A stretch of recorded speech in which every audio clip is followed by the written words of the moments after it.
Atma Namaste and welcome to the next session of the study of the book. So we will be studying chapter 19, probably till chapter 25. I was hoping to finish until chapter 27, but I think it will be a lot. So let's see. And this session will be more about heaven and reincarnation, the reason for a reincarnation and the results. So let's begin with a short invocation. Please close your eyes.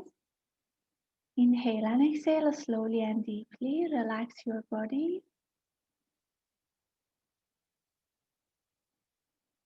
Relax your body, calm your mind, calm your emotions, and mentally say to the Supreme Being, Divine Father, Divine Mother, and all the great ones, all the holy gurus, holy masters, saints, archangels, holy angels, and spiritual helpers. To Grandmaster Shuakok Sui, to Lord Mahaguruji Meilink. Thank you for all of your priceless blessings, for divine light, divine love, and divine power, divine guidance, help, and protection, inner healing and physical healing, good health and happiness, prosperity and abundance, spirituality and illumination. Thank you for illuminating our minds. Thank you in full faith. Inhale slowly, inhale all the blessings. Exhale slowly and be aware of your whole body. Inhale slowly. Exhale slowly. Inhale slowly. Inhale all the blessings. And exhale slowly. Please be aware of the presence of each and every person in this session and mentally say, Atma Namaste. Thank you for being here. And when you are comfortable, gently open your eyes with a big smile. Atma Namaste. So let's begin.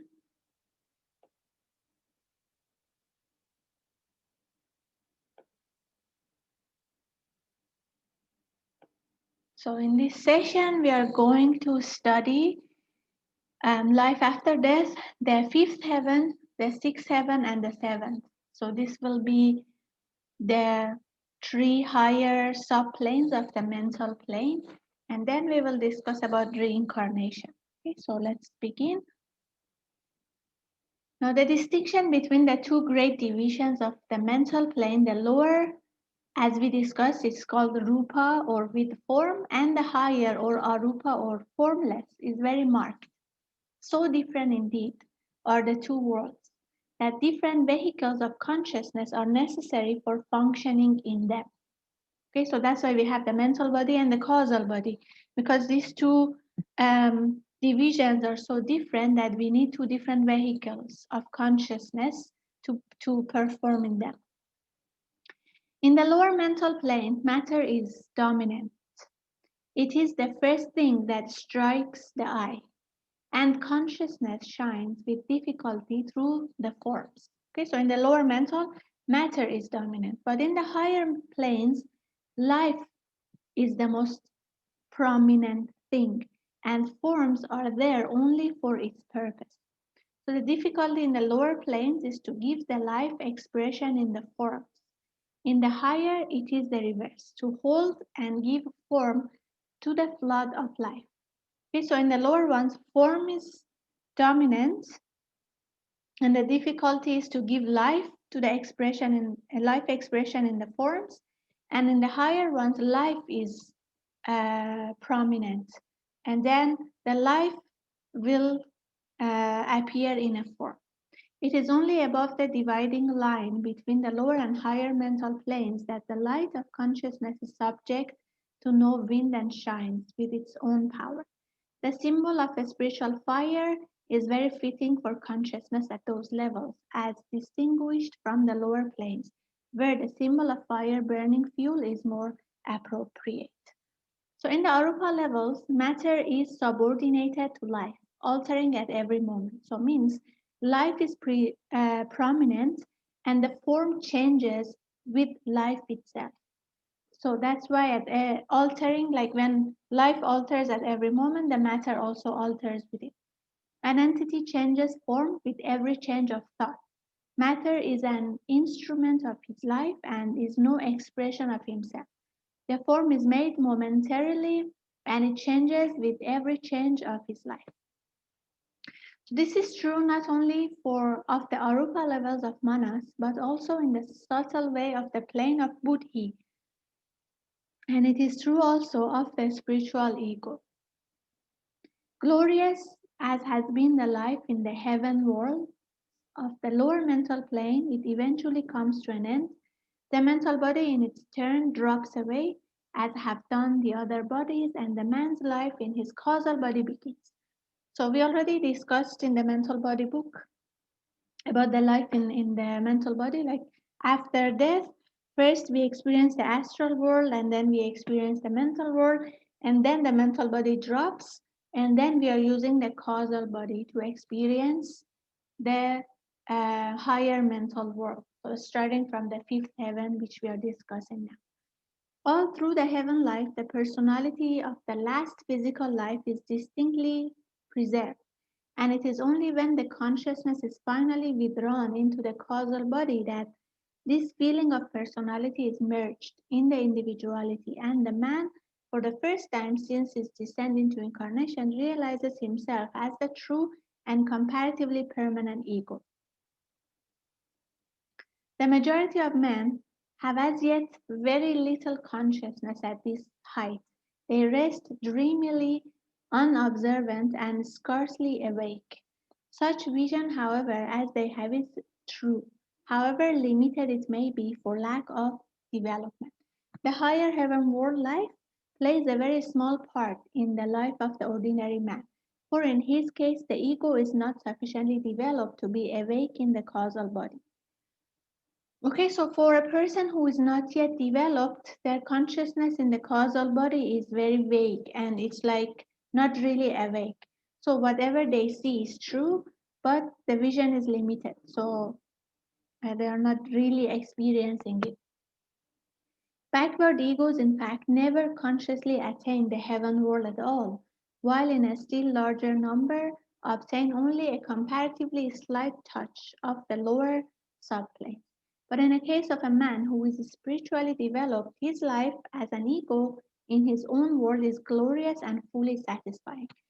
Okay, so for majority who are not yet developed, the experience of this heaven world is like a dreamy, unobservant state. But for a person who is spiritually developed, this world is glorious and fully satisfying. Nevertheless, consciously or unconsciously, every human being must touch the higher levels of the mental plane before reincarnation can take place. Okay, so consciously or unconsciously, whether we are conscious of this heaven world or whether we are not conscious, every human being must touch the higher levels of mental plane before reincarnation can take place. Because we need to lose our bodies, physical, emotional, mental, and then touch this causal body before we are able to reincarnate again. As his evolution proceeds, this touch, of course, becomes more and more definite and real to him. Not only is he more conscious there as he progresses, but the period he passes in that world of reality becomes longer, for his consciousness is slowly but steadily rising through the different planes of the system. The time spent in the higher mental world may vary according to the stage of development, from 2 to 3 days of unconsciousness in the case of an ordinary undeveloped man, to a long period of years of conscious and glorious life in the case of exceptionally advanced people. Okay, so the time we spend there is different from a few days of unconsciousness to long period of years of conscious and glorious life. Now, the length of time spent in the heaven worlds between incarnations is dependent upon three principles factors. Number one, the class to which an ego belongs.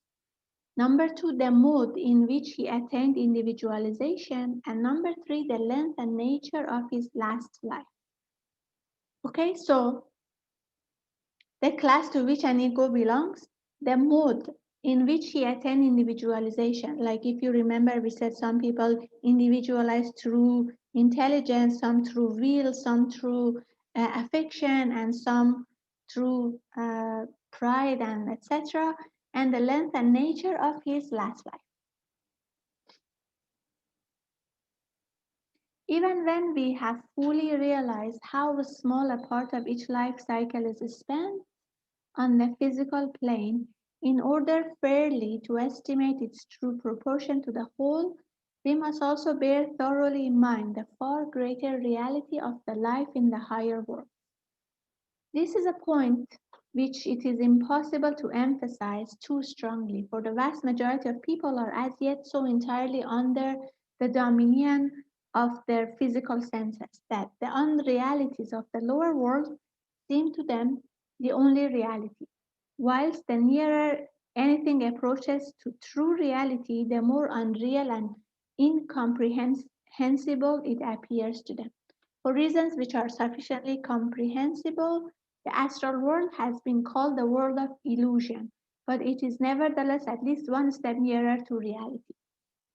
Okay, so this is clear for most people that what we are experiencing in the physical world appears as reality, and the more we are trying to understand life beyond the physical senses, for some people it becomes like unreality and incomprehensible. There are so many people, they still don't believe that there is life beyond the physical world.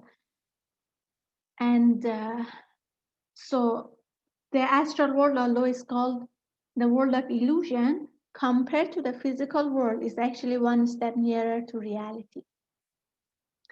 As is the astral to the physical, so is the mental to the astral, except that the proportion is raised to a higher power. So it means as we are going higher and higher in this world, our consciousness is rising higher and higher. We are getting closer to the truth, to the true reality, basically. Hence, not only is the time spent on these higher planes far longer than the physical life, but every moment of it may, if properly used, be enormously more fruitful than the same amount of time on the physical plane could possibly be. So it means if a person understands and knows about all these worlds and can have control over them, and the consciousness is more awakened in those planes, we can make use of them much more than we can make use of the physical plane. As evolution proceeds, the principle governing the life after death is that life on the lower levels, both of the astral and mental planes, gradually shortens, while the higher life becomes steadily longer and fuller. Okay, so this we have discussed in this book and previous books as well. So as the person develops, the life on astral plane and mental plane shortens, but the life on the causal plane uh, becomes steadily longer and fuller.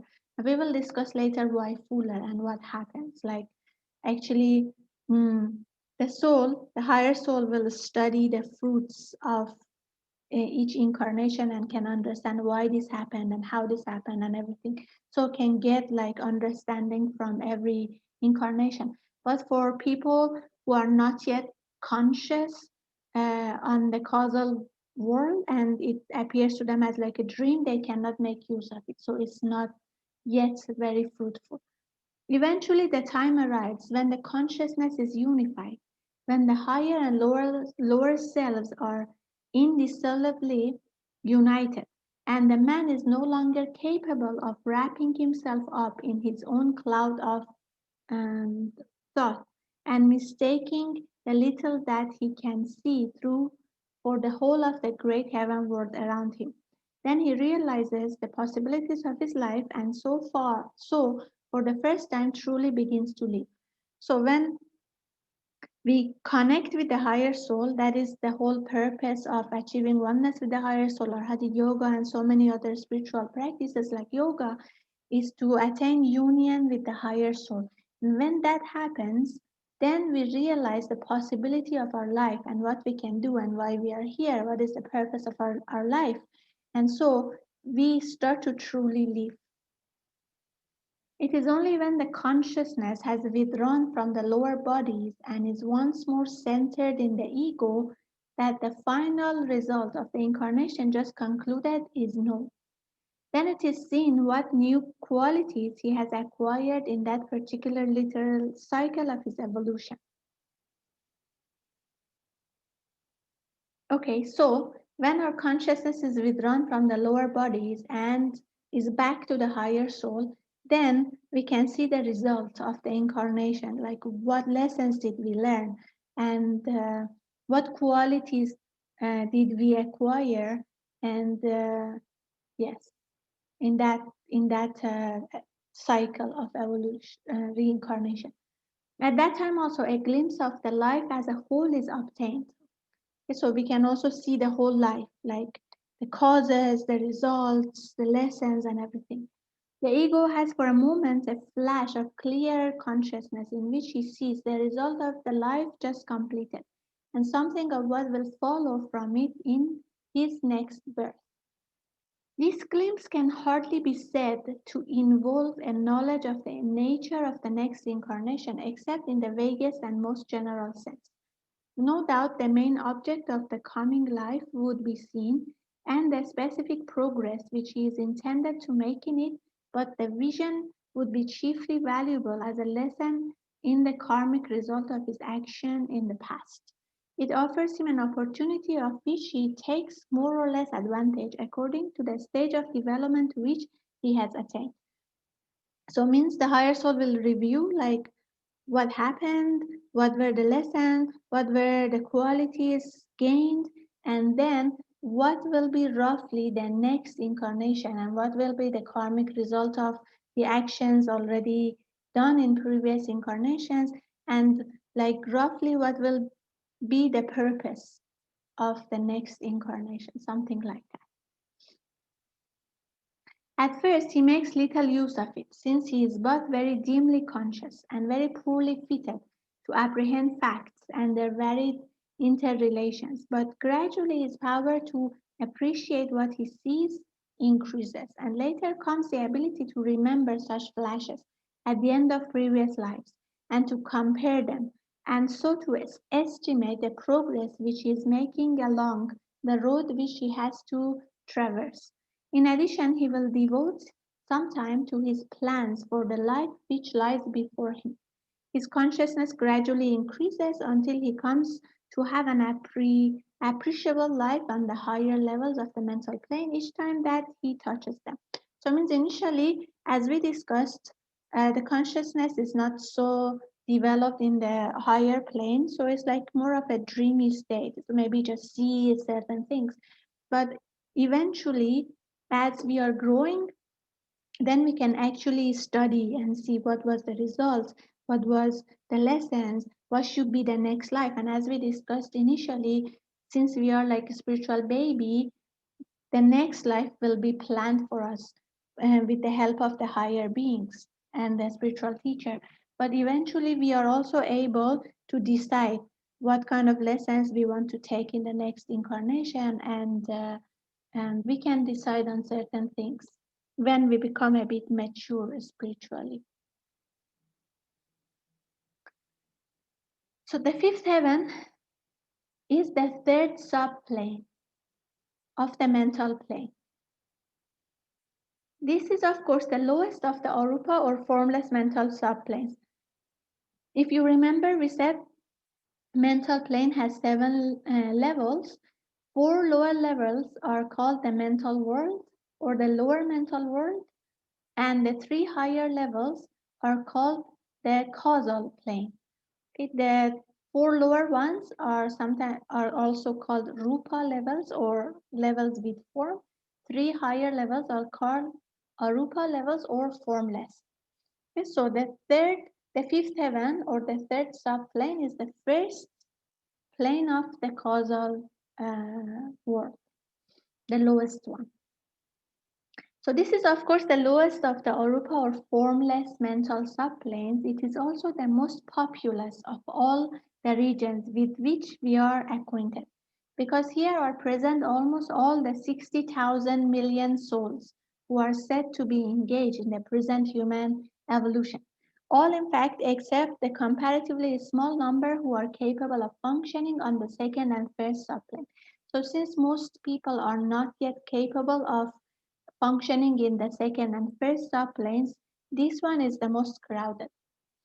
As we have already seen, each soul is represented by an ovoid form, which at first is a mere colorless film, but which later, as the ego develops, begins to show a shimmering iridescence like a soap bubble, colors playing over its surface like the changing hues made by sunlight and the spray of a waterfall.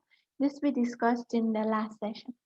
Those who are connected with the physical body are distinguishable from those in the disembodied state by a difference in types of vibration set up on the surface of their causal bodies. And it is therefore easy on this plane to see at a glance whether an individual is or is not in incarnation at the time. Okay, so it's clear. Based on the colors, based on the vibrations, it's easy in that level to say who is still alive and in incarnation and who is not. The immense majority, whether in or out of the body, are but dreamily semi-conscious, though few are now in the condition of mere colorless fields. Those who are fully awake are marked and brilliant exceptions, standing out amid the less radiant crowds like stars of the first magnitude. Okay, so majority of people, majority of souls in that level, in the third subplane, are um, semi-conscious, and only less, how to say, and only a small number of people have very radiant colors in their aura, means they are more developed. Between these and the least developed are ranged every variety of size and beauty, each thus representing the exact stage of evolution at which he has arrived. The majority are not yet sufficiently definite, even in such consciousness as they possess, to understand the purpose of the laws of the evolution in which they are engaged.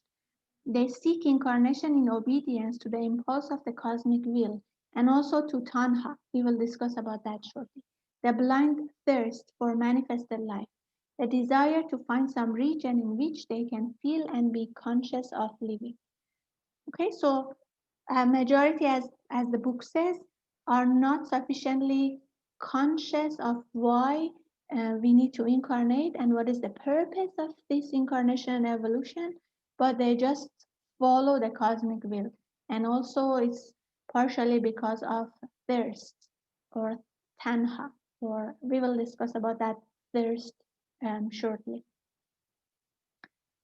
So at a later stage, but always by the same process of learning to respond to impacts from without, the egos learn to center their consciousness in the mental body, to live in and according to the mental images which they have formed for themselves, and so to govern the emotions with their mind.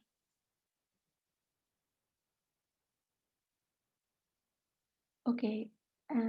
Question, colorless vs color and vibration distinguishes them.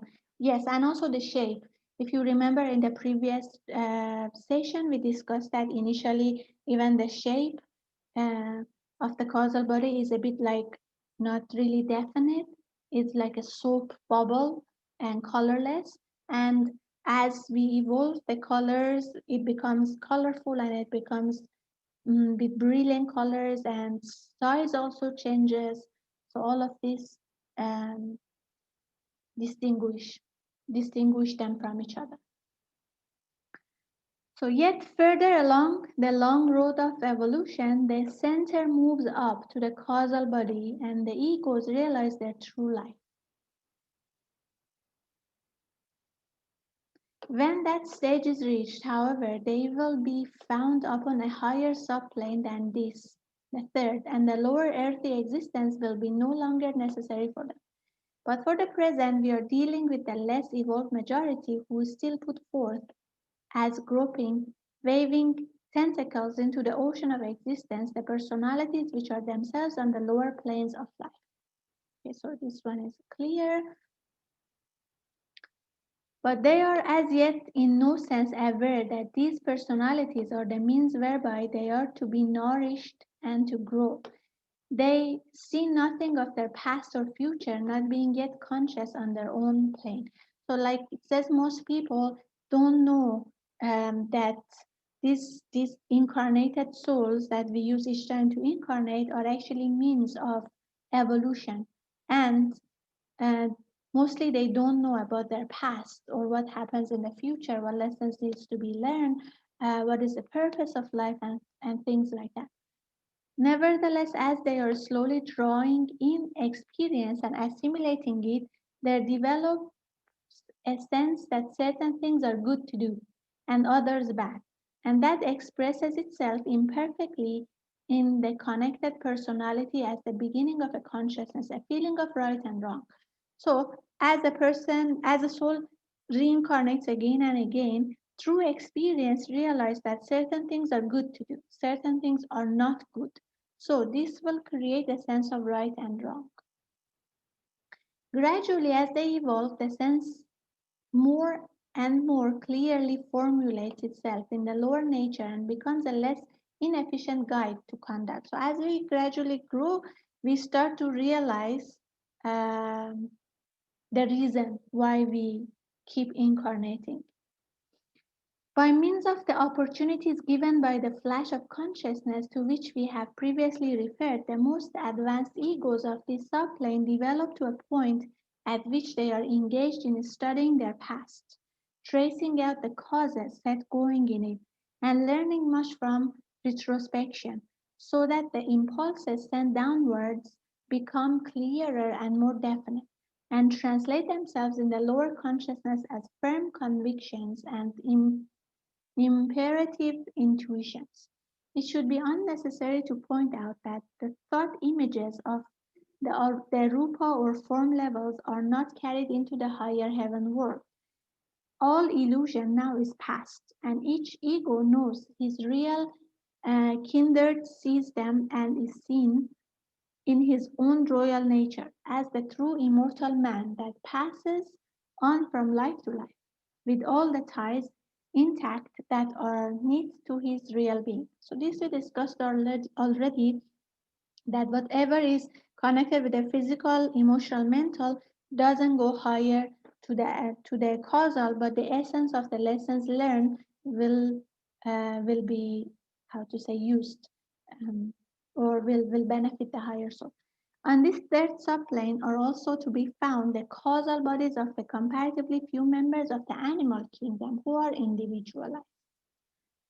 When the individualized animal retires into his causal body to await the turn of the wheel of evolution, which shall give him an opportunity of a primitive human incarnation, he seems to lose almost all consciousness of outer things, and to spend the time in a sort of delightful trance of the deepest peace and contentment.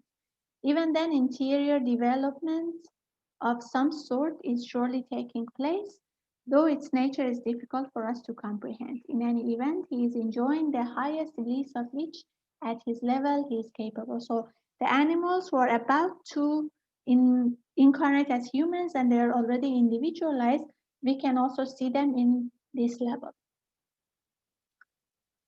Okay, next, one level, one subplane higher is called the sixth heaven, the second subplane. Now, we said the previous one, the fifth heaven, is crowded with so many souls. This one is not that crowded anymore. So, from the densely thronged fifth heaven, we pass now into the more thinly populated world, as out of a great city into a peaceful countryside. So, it's like from a very crowded city, we go to a small town or countryside. Yes, nice place to be. For at the present stage of human evolution, only a small minority of individuals have risen to this loftier level, where even the least advanced is definitely self-conscious and also conscious of his surroundings. So as we discussed, majority of the souls in the fifth heaven are not conscious of their surroundings and they are in a dreamy semi-conscious state. But the ones who are in this level are already self-conscious and also conscious of their surroundings. He is able, at least to some extent, to review the past through which he has come and is aware of the purpose and method of evolution. So it means this person already knows what is the purpose of incarnation and the method of evolution and the lessons to learn and can review what was the life before and what will be to a certain extent the life in the future incarnation. He knows that he is engaged in a work of self-development and recognizes the stages of physical and post-mortem life through which he passes in his lower vehicle. The personality with which he is connected is seen by him as part of himself and endeavors to guide it, using his knowledge of the past as a store of experience from which he formulates principles of conduct, clear and immutable convictions of right and wrong. These he sends down into the lower mind, superintending and directing its activities. So means higher soul now can influence the incarnated soul more and sends down into the lower mind, superintending and directing its activities. In the earlier part of his life on this subplane, he may continually fail to make the lower mind understand logically the foundations of the principles he impresses upon it. Yet, nevertheless, he succeeds in making the impression, so that such abstract ideas as truth, justice, and honor become unchallenged and ruling conceptions in the lower mental life. Okay, question. Clairvoyance or in this? We not necessarily. Okay, um, clairvoyance is can be achieved through practice. Okay, so there are techniques to develop. So a person may be clairvoyant but not very developed soul. But as we develop spiritually, certain powers in us also develop, including clairvoyancy. Okay, so it means as we are developing, we develop powers. But there are certain techniques that even if you're not that developed, you can practice and then you can start seeing. That doesn't mean that the person is clairvoyant. And there are so many different levels of clairvoyancy. Not everyone sees like uses the higher clairvoyance faculty. But as we are developing, for sure, certain powers gets activated. Yeah. So firmly are such principles wrought into the very fibers of his being that no matter what may be strain of circumstance or the torment of temptation, to act against them becomes an impossibility. So in his teachings, Grandmaster Choakoksui says, by just looking at a person, we will know how developed a person is by just observing how they live their day-to-day life and how they deal with challenges. So it's like the development of the soul shows in the character of a person. So this is saying the same thing. So it means as the higher soul is more and more developed, can control the incarnated soul more, and then the person acts in a certain, even though the temptation may be high, but again still the person will behave in a proper manner. For these principles are the life of the ego. In the previous session also we discussed one of the ways to get immune from certain vices is to develop the opposite virtue to the extent that the vice cannot penetrate anymore. While, however, that he thus succeeds in guiding his lower vehicles, his knowledge of that vehicle and his doing is often far from precise and clear. He sees the lower planes but dimly, understanding their principles rather than their details, and part of his evolution And this subplane consists in coming more and more consciously into direct touch with the personality, which so imperfectly represents him below. Okay, so it's like this soul is still developing to gain more control over the personality or the incarnated soul. Only such persons as are deliberately aiming at spiritual growth live on this subplane, and they have in consequence become largely receptive of influences from the planes above them. The communication grows and enlarges, and a fuller flood pours through. Under this influence, the thought takes on a singularly clear and piercing quality, even in the less developed. The effect shows itself in the lower mind as a tendency to philosophic and abstract thinking. In the most highly developed, the vision is far reaching. It ranges with clear insight over the past, recognizing the causes set up, their working out, and what remains of their effects still unexhausted. So it means as we are developing in this subplane, we are able to see more clearly the past and understand the causes. Egos living on this plane have wide opportunities for growth when freed from the physical body, for here they may receive instruction from more advanced entities coming into direct touch with their teachers, no longer by thought pictures but by a flashing luminousness impossible to describe. The very essence of the idea flies like a star from one ego to another, its correlations expressing themselves as light waves pouring out from the central star and needling no separate enunciation. So if you remember, we said in the mental world, the way we communicate is through thought forms, and in the higher mental world or causal world is like a flashing light. So this is explaining that. So means it said when a higher soul is no longer um, in like physically alive and having an incarnated soul, so they can even grow more because they have opportunities to contact with their teachers and get like ideas like a flashing light from them. A thought here is like a light placed in a room. It shows all things around it but requires no words to describe them.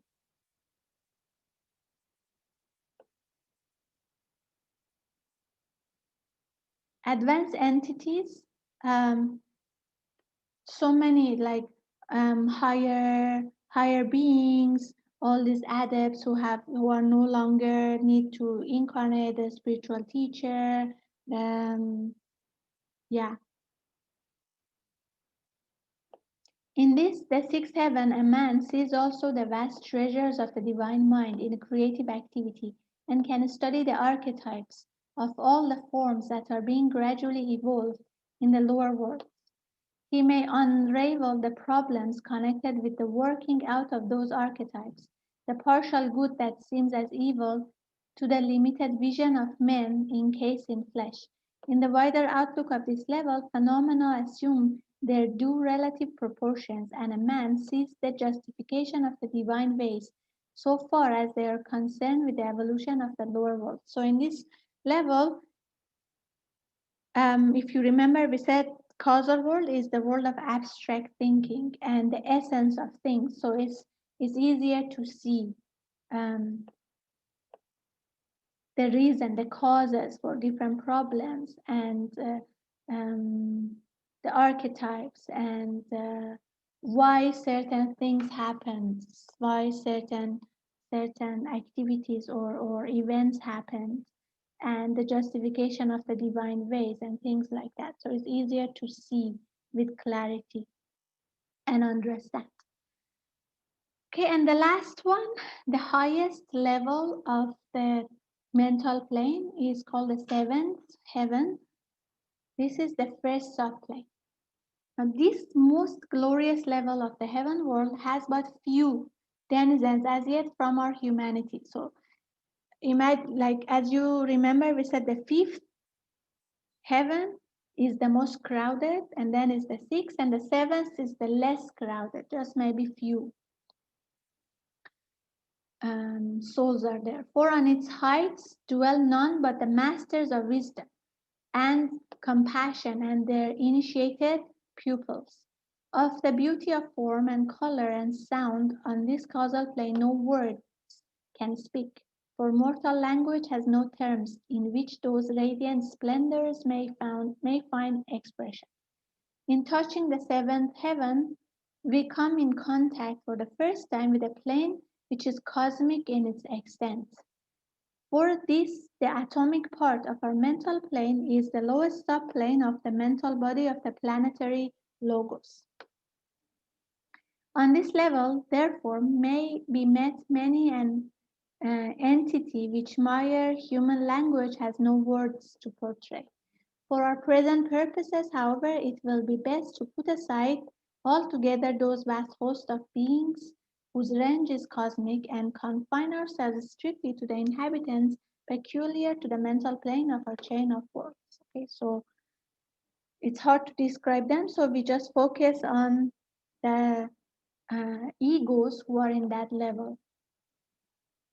Those who are on this subplane have accomplished a mental evolution so that in them the higher shines out ever through the lower. From their eyes, the illusion veil of personality has been lifted, and they know and realize that they are not the lower nature, but use it only as a vehicle of experience. Means this soul already knows that they are the higher soul. They have incarnated soul or personality just to gather experience. In the less evolved of them, it may yet have power to shackle and to hamper, but they can never fall into the blunder of confusing the vehicle with the self behind it.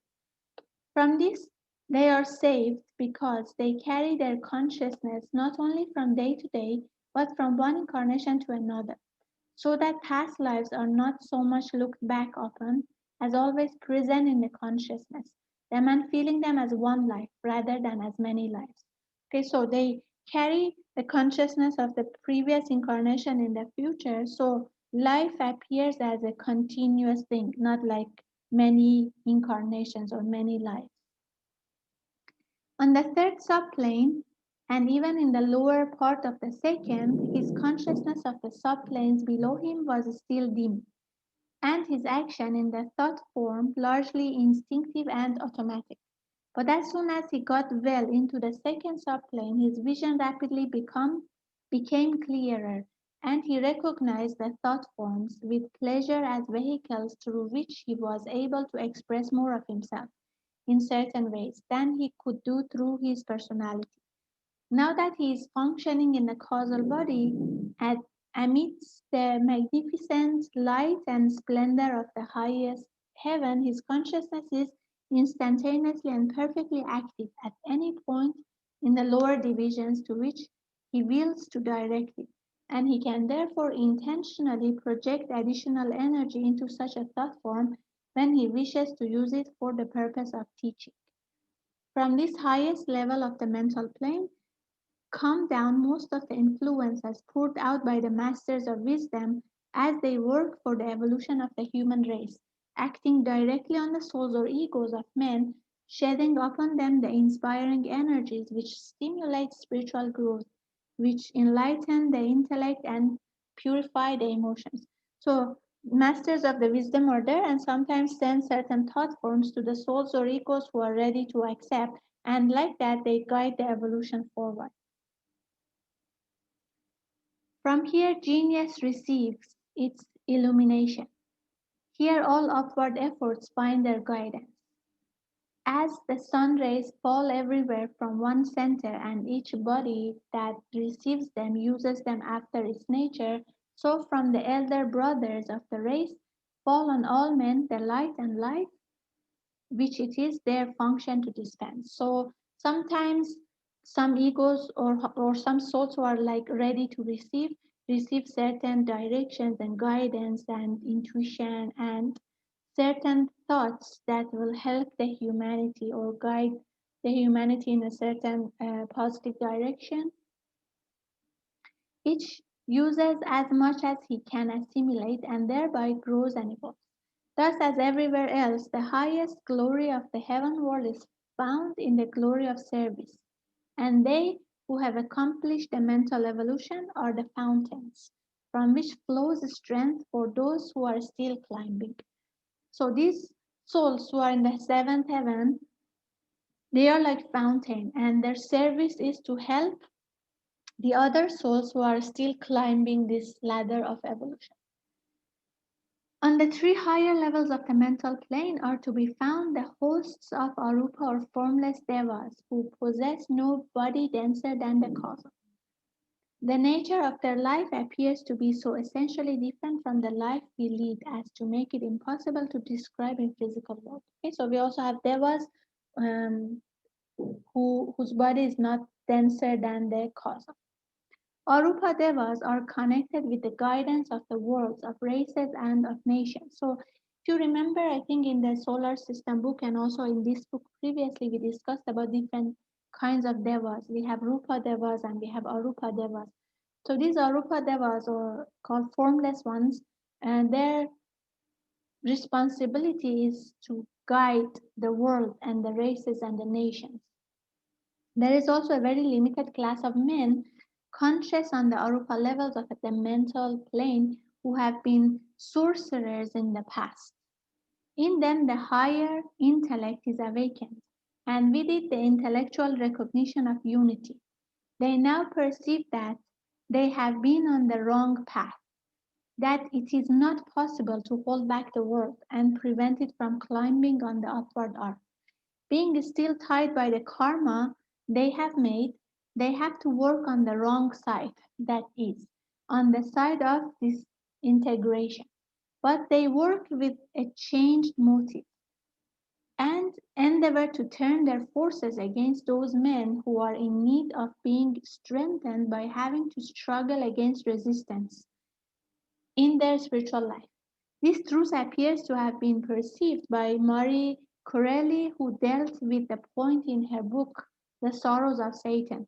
The Satan there described is always glad when he is defeated. He exerts himself to oppose, but rejoices when a man proves himself spiritual enough to resist. So it means there are also some souls there who already whose higher intellect is already awakened and now they know that the path they were climbing was the wrong path. Okay, so now they want to um, help the humanity but in a different way, so means by creating temptation. So as it says here, because of the karma they generated before, now they have to be in that side, in the wrong side. But the reason still is evolution because they have to create those temptations or those, you know, um, those temptations, let's say, so those struggles. So when a person struggles and defeats, so that soul will evolve. So here it says the Satan there described is always glad when he is defeated. He exerts himself to oppose, but rejoices when a man proves himself spiritual enough to resist.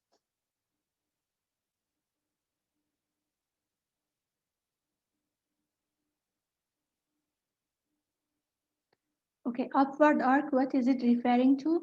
Do you remember we said that we have different kingdoms, and first the consciousness is descending more and more into matter, and then is evolving higher from matter.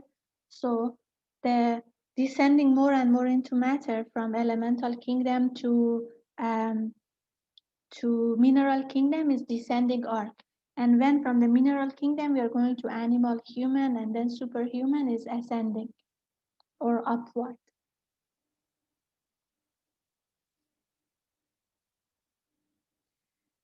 This side of life is recognized also in the Hindu Puranas. There are cases in which a man has evolved to a very high point of knowledge and then incarnates to expiate some of his past karma in the form of an opponent of good, like Ravana. By his past karma, he is compelled to gather up in himself the evil forces of the world in order that they may be destroyed. Other religions have the same idea in different forms. So means there were some souls who have done evil things, but then at some point they have this realization that we were in the wrong side. What we did was wrong, and now we need to help the evolution to move forward, and we should not stop it. But because of the karma they generated, they have to participate in the wrong side by creating temptation, for example, and helping the people to overcome it and evolve, something like that. Okay, so we finished talking about different heavens. Yes, exactly, Sajid. They take the bad role to help evolution because if there is no temptation, if there is no one to hurt our feeling, if there is no anger, no fear, no stress, nothing, how can we evolve? How can we resist temptation? If we have never experienced, um, let's say, but someone breaking our heart, how can we learn how to forgive? So that is also necessary for evolution. And someone should take that job, someone should take that role. It's like sometimes parents, one becomes a good cop, one becomes a bad cop, and but the bad cop is also necessary, right? Otherwise the child will not learn. Sometimes one parent should be strict, one parent should how to say should punish, and the other parent will make sure the child is okay. So we need both for evolution. So there are some souls who take that role. It's due to their karma, but eventually it's for the benefit of humanity. So it means they create the temptation, but when someone overcomes it, they are happy. They are happy that that soul overcame and moved forward. Okay, now we will talk about Trishna. This is the cause of reincarnation. Why we reincarnate in the first place? What causes it? What causes the higher soul to put a portion of himself as the incarnated soul and incarnate? What is the cause? So, in the present chapter, we shall commence the study of the ego in his relation to his personality. This practically amounts to the light side of reincarnation. The first part of our subject will be Trishna, also known as the thirst, which is the primary reason why the ego seeks reincarnation. The primary and essential reason for reincarnation is the cosmic will, which impresses itself upon the ego, appearing in him as a desire for manifestation. This we discussed in earlier chapters. In obedience to this, the ego copies the action of the Logos by pouring himself forth into the lower plane. More specifically, this desire is known in Sanskrit as Trishna or thirst, in Pali as Tanha. It is the blind thirst for manifested life, the desire to find some region where the ego can, number one, express himself, and number two, receive those impressions and impacts from without, which alone enable him to be conscious of living, to feel himself alive. Okay, so if you remember, we said the, mm, the divine spark is conscious in his own plane, but is unconscious of the rest. So the reason for reincarnation, for the reason for evolution is to be also conscious of all the planes. So from the divine spark, we have the higher soul, and in the same way, from the higher soul, we have the incarnated soul. And the reason is number one, to express himself, and number two, to receive impression and impacts from without, and to be able to be conscious on all the planes.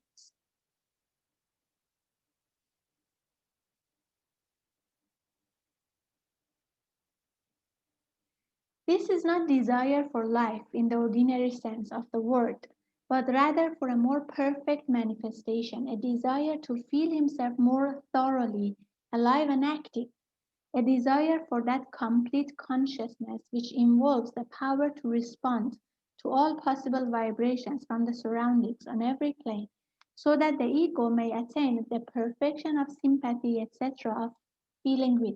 So means This desire is not really desire for life, but the desire to become perfect, the desire to manifest, the desire to feel himself, to be active and alive on all the planes. As we shall see more fully later on, the ego on his own plane is far from being fully conscious. But what consciousness he has gives him a feeling of great pleasure and arouses a kind of hunger for a fuller realization of life. It is this hunger of the ego, in fact, which lies behind the world's great, uh, it should be glamour for a fuller life. Okay, so it's basically a hunger for realization of life, for manifestation, for being active and alive on all the planes. It is not an outside pressure which drives a man back into incarnation. He comes because he wants to come. So it means when we go back to the higher soul, it's not like God forces us to incarnate again. It's something from inside, a feeling from inside, a hunger from inside that pushes the higher soul to incarnate again. If the ego did not want to come back, he would not return. It means if the higher soul doesn't want to incarnate, the higher soul will not. But the higher soul feels that thirst or hunger. But so long as any desire remains for anything that the world can give him, he will want to come back. Thus, an ego is not driven against his will back to this world of troubles, but his own intense hunger for it brings him back. So that's why we discussed in some other session that this one of the reasons why this causal world is called causal world, because there is a cause. As long as there is a cause to incarnate, we incarnate. We may take an analogy from the physical body. When food has been taken and completely assimilated, the body wants more food, becomes hungry. No one has to drive the man to eat. He gets food and eats it because he wants it. Similarly, so long as man is imperfect, so long as he has not assimilated everything this world can give and utilize it to the full, so that he does not want anything more from this world, so long he will return to rebirth. So it means as long as we have not received whatever we can receive from this world, whatever lessons we can learn, we will keep incarnating because there is a reason to incarnate again. Trishna may be conceived as one of the many ways in which the universal law of periodicity manifests itself. In the esoteric philosophy, this law is recognized as extending to the emanation and reabsorption of the universe, the night and day of Brahma, the outbreathing and the inbreathing of the great breath.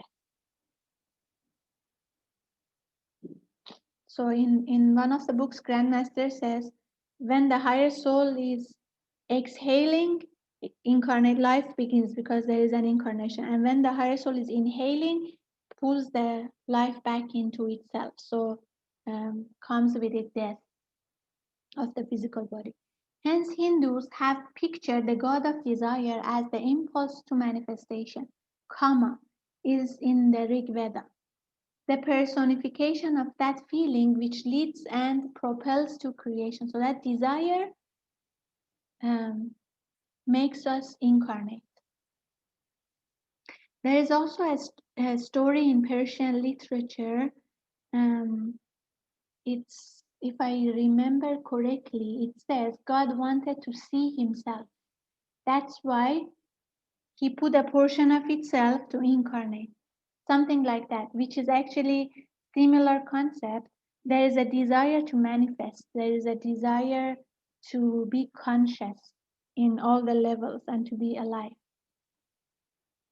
So he was the first movement that stirred the one after its manifestation from the purely abstract principle to create.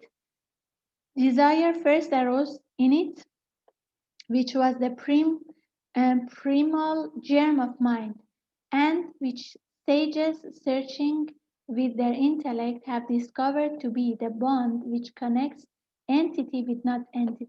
And this is in Secret Doctrine. Kama or desire is essentially the longing for active, sentient existence, existence of vivid sensation, the tossing turbulence of passionate life. Until the realization of Brahma is reached, there must always be Trishna.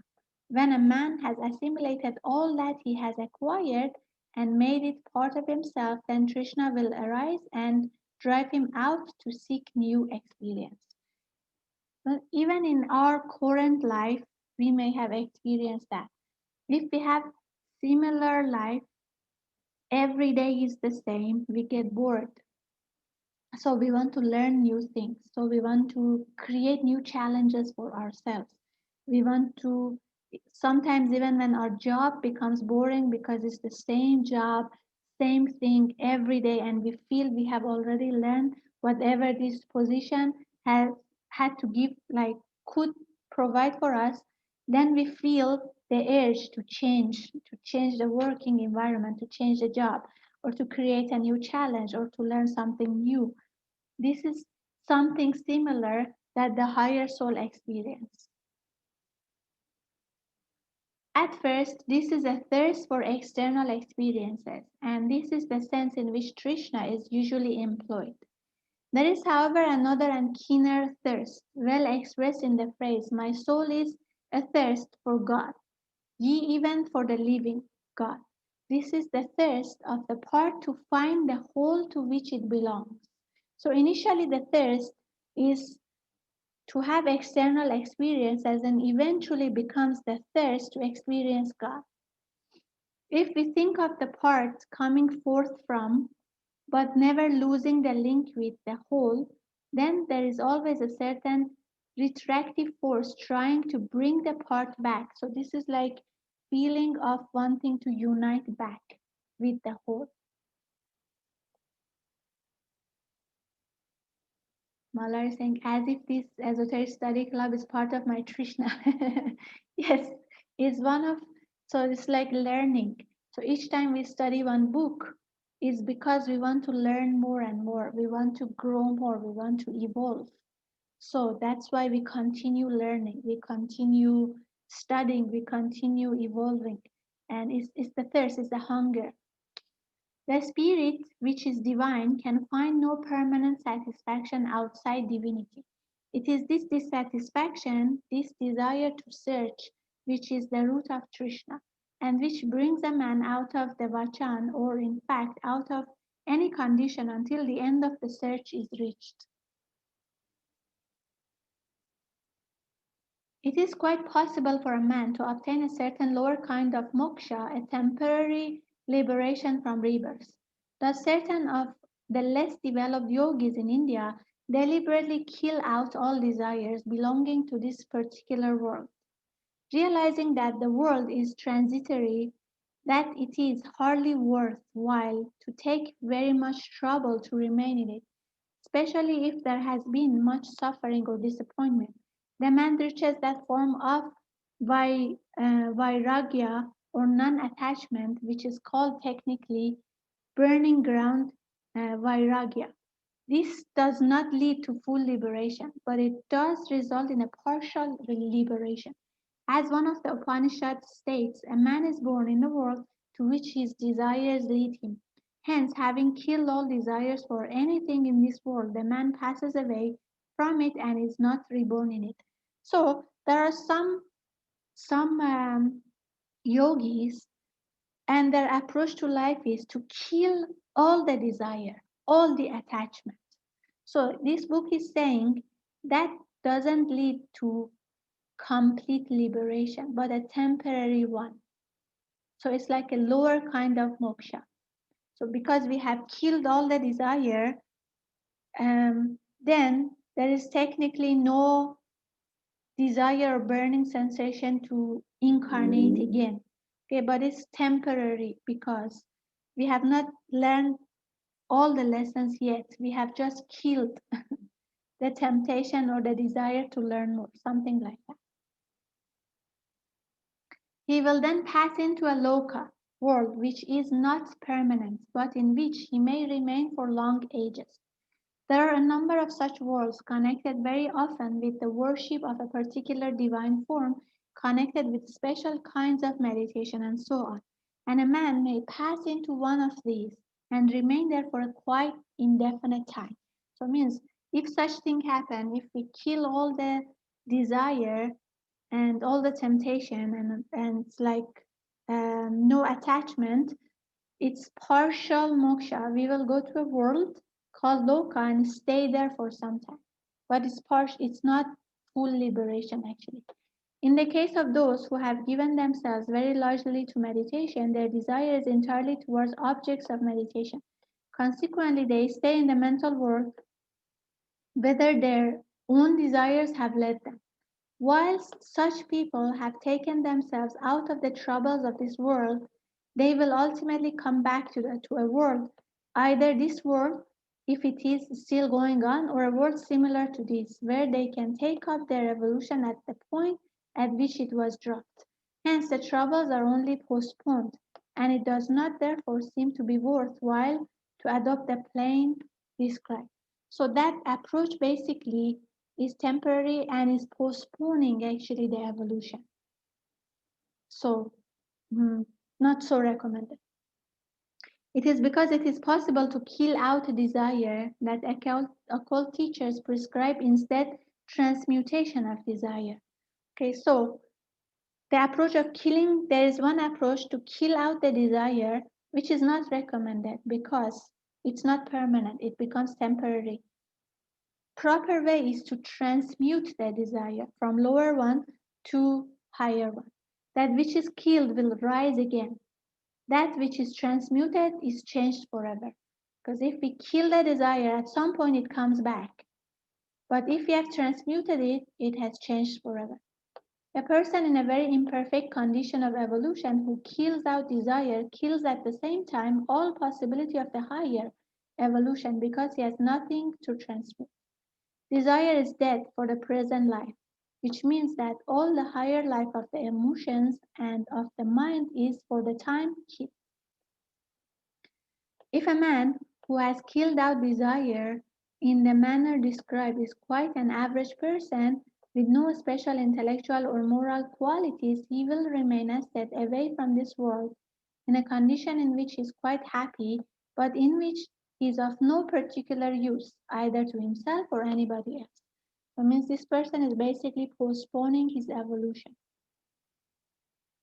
If, on the other hand, the man is one who has gone a considerable way along the path, he may have reached a stage of meditation in which his mental powers are of very great value. He may be able, even though unconsciously, to influence the world, and so help in that great stream of mental and spiritual energy which is drawn upon by the masters for their work in the world. This is the reservoir which is filled with spiritual energy by the Nirmanakayas. A man of this kind who is filled with the spirit of service would pass to a world where he could work along that particular line.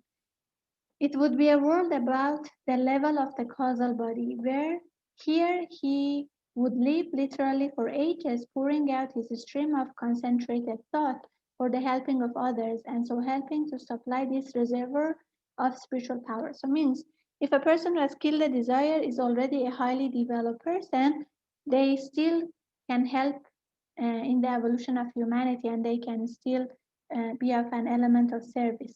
But if that person is an average person, then they are not helping themselves, not anybody else. They are just postponing their evolution. Okay, so we discussed about the higher worlds, the higher heavens means the higher subplanes of the mental plane. We also discussed about the cause for incarnation, which is Trishna or thirst. So in chapter 23, we will discuss the permanent atoms and the mechanism of reincarnation, how this reincarnation happens, what is the mechanism behind it.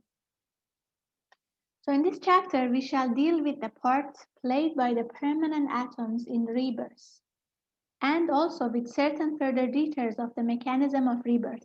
Because we said whatever lower that we experience in the physical world, emotional world, and lower mental world cannot reach the causal body, causal plane cannot reach the higher soul.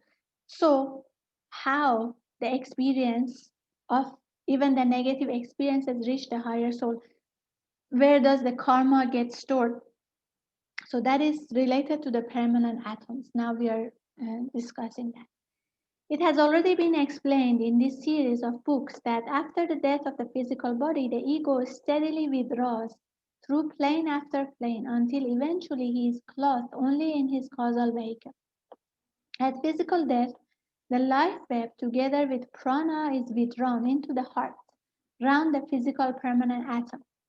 The physical permanent atom then rises along the Sushumna Nadi. Then the whole of the life wave collected around the permanent atom rises slowly and leaves the physical body, now dead.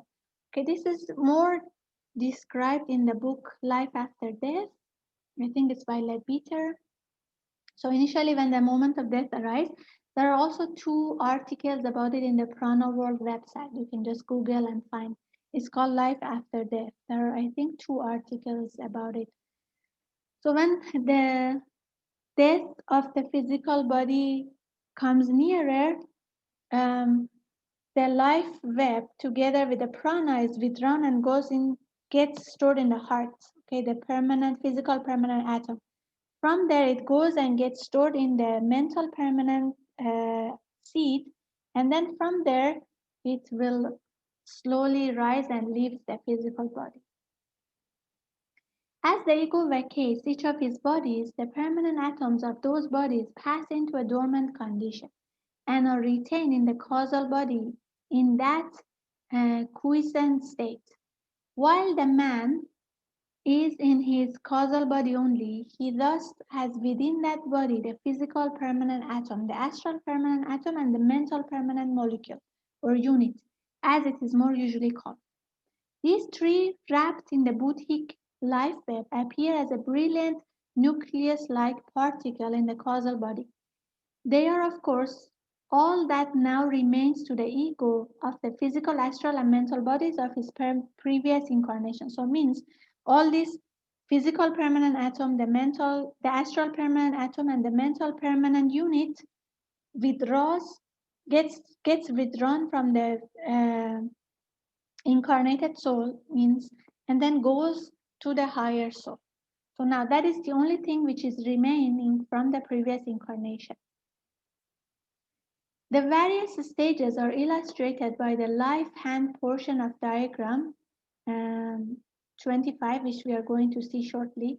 Whilst the man is in possession of all his vehicles, the permanent atoms are shown with rays projecting from them, indicating that they are actively functioning. As each body dies and is left behind, the permanent atom concerned becomes dormant, as is shown by the plain ring without rays, and retreats within the causal body. As the permanent atom does go to sleep, the normal flow of life in the spree is lessened, and during the whole period of repose, the flow is small and slow. In the diagram, the causal body is shown on the causal level with the three permanent particles within it, all dormant. So you see when a person is alive, so all these permanent, all these atoms, astral atom, physical atom, and mental unit is still vibrating and working. And then as the body dies, it is withdrawn back to the causal body, and it doesn't have this, so it shows that they are in a dormant state in the causal body. Okay, waiting for the cycle of rebirth. The student should realize that it is necessary for evolution that these permanent atoms should be carried over. The reason being that the developed man must be master of all planes or worlds, and the permanent atoms form the only direct channel, imperfect though it be, between the spiritual triad or ego and the forms he is connected with. If it were conceivable that he could develop without permanent atoms, he might possibly become a glorious archangel upon higher planes, but he would be entirely useless in these lower worlds, having cut off from himself the power of feeling and thinking. We must not therefore drop the permanent atoms. Our business is to purify and develop them. We may note here that permanent atoms are much more evolved than our other atoms, being at the fullest development of seventh round atoms in men who are about to become adepts. They are thus as highly developed as atoms can possibly be, and as we have seen, are charged with all the qualities which they have brought over from previous birth. So means these permanent atoms are the only connection from the causal body, because as we are dying, we drop these bodies. We drop the physical body, we drop the astral body, we drop the mental body. But we keep the permanent atom so that we keep the essence of whatever experience in this world. And also the result of karma means the causes are also stored in the permanent atom. And then in the future incarnation, we continue the life. When a person reaches the level of a Buddha, it is quite impossible for him to find atoms useful to him, except those which have been used as permanent atoms by human beings. All the permanent atoms of all those who in connection with this world, or probably even with this chain of worlds, have attained adeptship and have cast them off, have been collected together and used in the vehicles of the Lord Gautama Buddha. As there were not quite enough of these to make the entire vehicle, some of the best ordinary atoms available were also employed, being galvanized into activity by the others. They are replaced by permanent atoms obtained from every new adept who take the Sambhogakaya or the Dharmakaya vesture. This set of bodies is unique and there is no material to make another set. They were used by Gautama Buddha and afterwards preserved. So sometimes these higher beings want to reincarnate in the physical world to guide the humanity in a certain way. So they need to use certain special bodies. So this is referring to that. Sometimes also they get the body of another person. So we will discuss about that shortly. The causal, mental, and astral bodies of the Buddha were used also by the Christ, along with the physical body of Jesus, and by Shankaracharya, and are now again being used by the Lord Maitreya. So when they want to incarnate, they use these specific built bodies. Returning from this digression on permanent atoms to the time when the life on the higher mental subplanes come to an end, we perceive that Trishna, desire for further experience, reassert itself, and the ego once more turns its attention outwards, stepping over the threshold of the Vachan into what has been called the plane of reincarnation, bringing with him the results, small or great, of his devachanic work. With his attention turned outwards, as said, the ego sends forth a thrill of life, which arouses the mental unit, the flow in the spirally of this unit and in the other permanent atoms in their turn, which during the period of repose has been small and slow, is now increased, and the mental unit thus stimulated begins to vibrate strongly. This is shown in the diagram on the right-hand side by the reappearance of the rays around the mental unit. So it means when the higher soul wants to incarnate again, then we'll reactivate these atoms and send them again back for the next incarnation to take place. So the life web begins to unfold again, and the vibrating mental unit acting as a magnet draws around itself mental matter with vibratory powers resembling or accordant with its own. The devas of the second elemental kingdom bring this material within reach of the mental unit, and in the earliest stages of evolution, they also shape the matter into a loose cloud around the permanent unit. But as evolution proceeds, and the ego himself exercises an ever-increasing influence over the shaping of the material. This cloud of matter, which is not yet, of course, a vehicle, properly so called, is indicated in the diagram by the dotted outline. When the mental body is partially formed, the life thrill from the ego awakens the astral permanent atom. And the similar procedure takes place, a cloud of astral matter being drawn around the astral permanent atom. This is explained brilliantly in the Achieving Oneness book by Grandmaster Chua Kok Sui when the higher soul is coming down to incarnate as the incarnated soul and how the body of the baby will shape. Mm. So first these seeds or permanent atoms come down, and then based on uh, the blueprint and what should be the shape of the physical body, the astral body, the mental body, then these will shape something like that. In his descent to incarnation, we thus see that the ego does not receive ready-made mental and astral bodies. Instead, he receives material out of which these bodies will be built in the course of the life that is to follow. So it's like an architect. So the higher soul is like an architect, and the plan of the building of the physical body, the astral body, the mental body is in these permanent atoms. So the higher soul will not receive a ready-made mental body, astral body, physical body, but has the blueprint or plan, and then using the material in the physical plane, astral plane, and mental plane, based on that plan, the bodies will shape in every incarnation. Moreover, the matter which he receives is capable of providing him with mental and astral bodies of exactly the same type as those he had at the end of his last mental and astral lives, respectively. We may add, however, that during human antenatal life, the prolongation of the sutratma is formed, consisting of a single thread which weaves a network, a shimmering web of inconceivable fineness and delicate beauty with minute meshes, reminding one of the closely woven cocoon of the silkworm.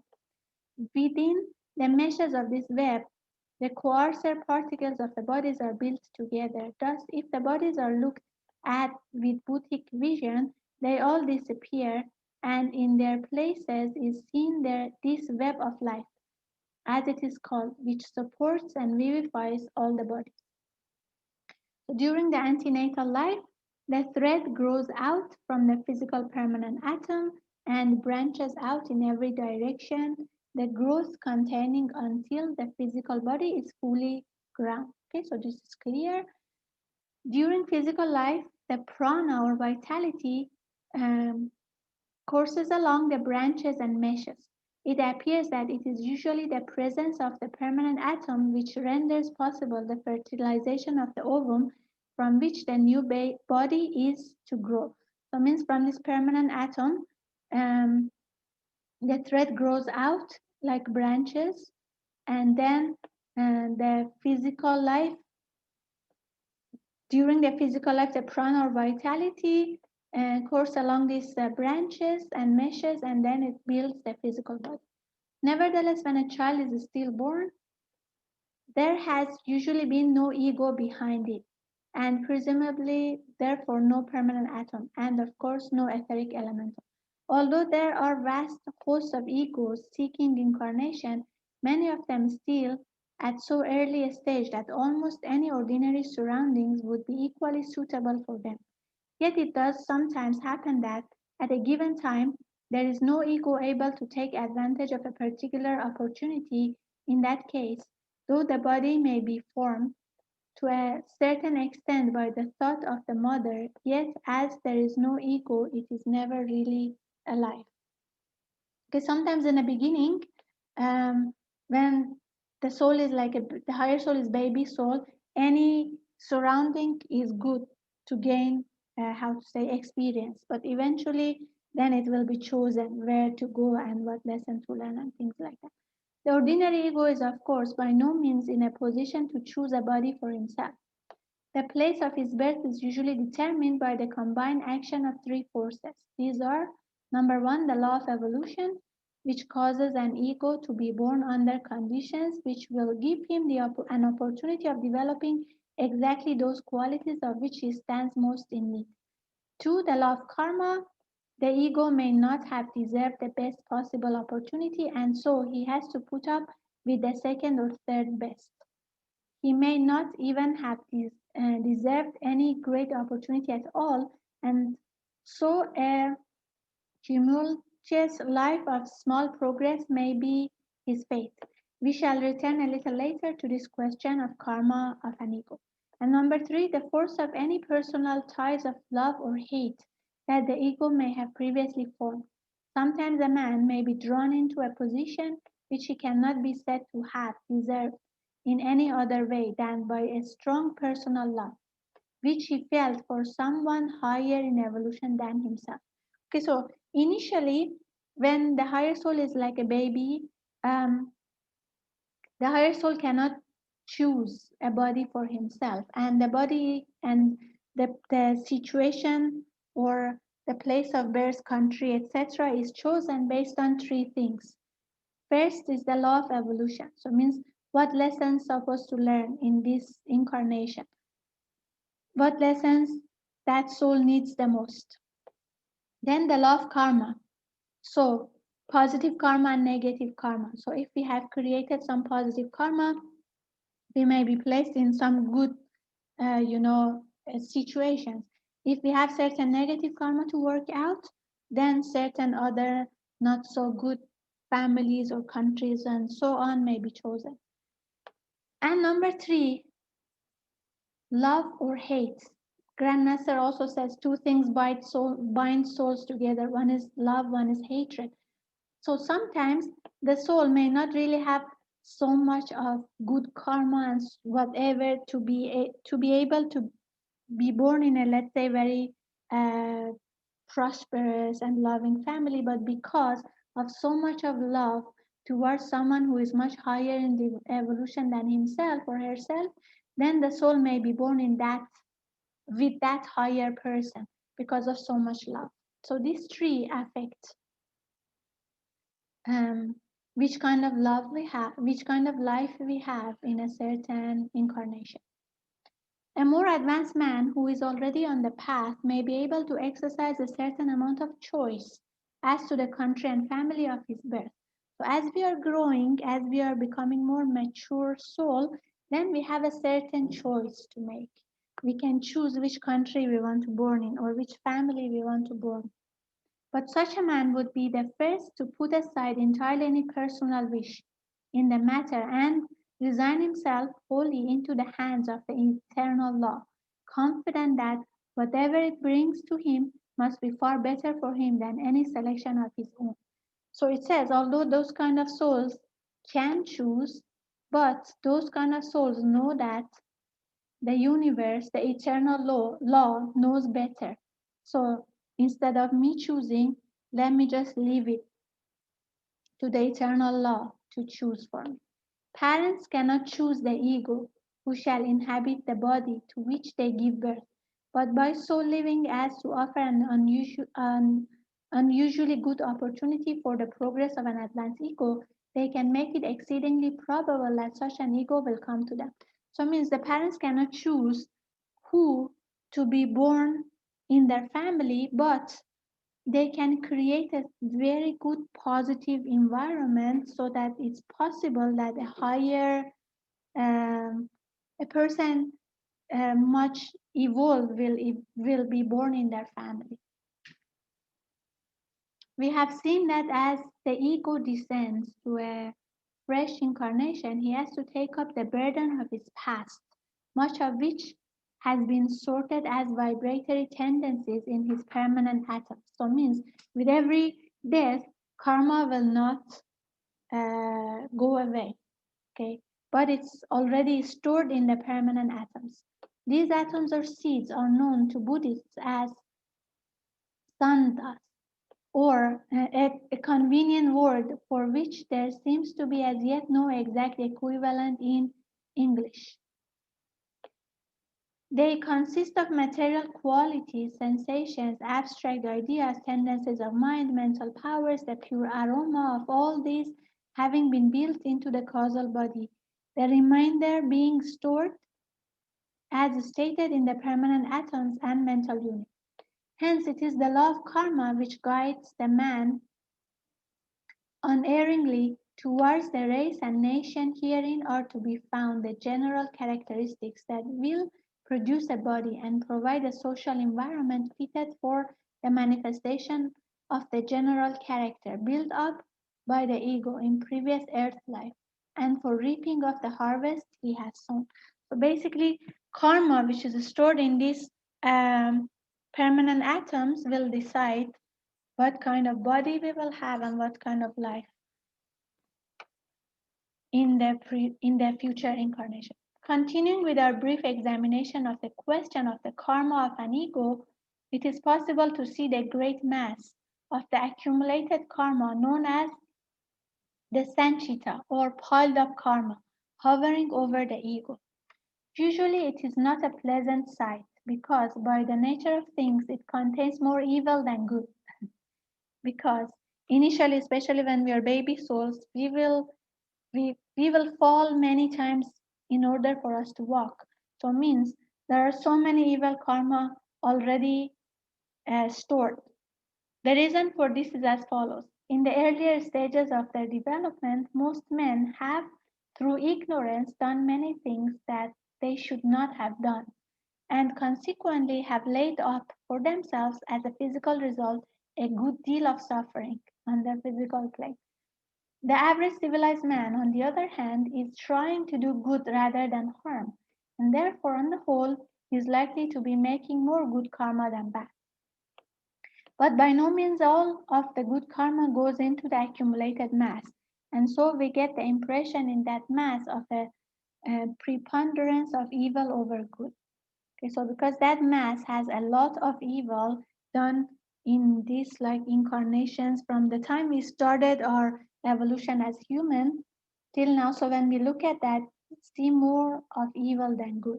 But as we are growing, we start doing more good. So eventually, um, we will neutralize all the negative karma, and then we will, um, yeah, as we evolve. This again needs further explanation. The natural result of good thoughts or good actions is to improve the man himself, to improve the quality of his vehicles, to bring out in him qualities of courage, affection, devotion, and so forth. These effects thus show themselves in the man himself and in his vehicle, but not in the mass of piled up karma which is waiting for him. If, however, he performs a good action with the thought of its reward in his mind, then good karma for that action will come to him and it will be stored up with the rest of the accumulation until such time as it can be brought forward and materialized into activity. Okay, sorry. So Sarjit is saying, hence reincarnation prepares us for our complete evolution. Even in a single lifetime, from blueprint, choice of parents, country, etc. However, what prevents us from achieving evolution and we reincarnate over and over again? Is it the will? So in one incarnation, we cannot learn all the lessons. Life is like school. So if we have just entered the school, we cannot finish until PhD level in 1 year of the school. We need time. Evolution needs time, process, and lots of mistakes. So as we make mistakes, we grow. We cannot take up all the lessons to be learned in one incarnation. That is too much to handle. It's overwhelming. So we go to primary school, secondary school, high school, then university, bachelor's degree, master's degree, PhD. So in our lifetime also, every time we come down, we learn certain lessons and we grow. It's like moving upward in the in education, something like that. Okay, yes, step by step. And as we are growing from primary school, secondary school, high school to like university, as we are becoming more and more mature, then we have responsibility also to help other people. So that's why service becomes important. And also initially, if you notice, when you are in primary school, secondary school, high school, you cannot choose what lessons to learn. It's like it's chosen for you. This is like a baby soul. Um, but when we go to university, then we can choose what subjects to take in one semester. So this is like a more matured soul who has the choice to choose which country to born, which lessons to learn, which parents, and so on. Very similar actually. So such good karma naturally binds the man to earth just as effective, uh, eff- effectually as evil karma. Consequently, the man who is aiming at real progress learns to do all actions entirely without thought of self or of the result of his action. This is not to say that any man can avoid the result of his actions, be they good or bad, but he can change the character of the result. If he forgets himself entirely and does good actions out of the fullness of his heart, then the whole force of the result is spent in the building of his own character, and nothing of it remains to bind him to the lower place. The fact is that in each case, the man gets what he wants. In the words of Jesus, verily I say unto you, they have their reward. An ego may sometimes choose whether he will take certain karma in the present life, though often the brain consciousness may know nothing of the choice. The very adverse circumstances at which a man is grumbling may thus be exactly what he has deliberately chosen for himself in order to forward his evolution. No, this is like sometimes when you are in university, in one semester, you want to take more lessons, right? Because you want to finish, let's say, the bachelor's degree faster. So you may take more lessons. And even though you have taken it yourself, when you are in that semester, in the midst of the semester, you think, why did I choose so much? It's so hard. Now imagine the higher soul chooses that, okay, in this incarnation I want to learn so many things, and when incarnates he forgets that he chose those, for example, challenges. Now that becomes even more difficult because you don't even know that you have chosen them yourself. So when you are suffering, you think, why am I suffering, why this is happening? So you complain and grumble, but sometimes it's us ourselves who chose that. All of us have more or less of evil karma behind us, and until that is disposed of, it will be a perpetual hindrance to us in our higher work. Of course, all of us have done lots of things in the past when we were baby souls, and so we have a lot of negative karma behind us. So, until that is worked out, the evolution will be a bit slow sometimes. Hence, one of the earliest steps in the direction of serious progress is to work out whatever of this evil still remains to us. This results in the agents of karma giving us the opportunity of paying off more of this debt in order that the way may be cleared for our future work. This, of course, may and often does involve a considerable increase of suffering in various directions. So sometimes, in order for us to evolve faster, we may take up more karma. But as Grandmaster says, another option is to do more good karma to neutralize the negative karma. The portion of karma selected for discharge in a particular life is known as ripe or parabdha karma. With this in view, the mental, astral, and physical bodies are constructed for a particular length of life.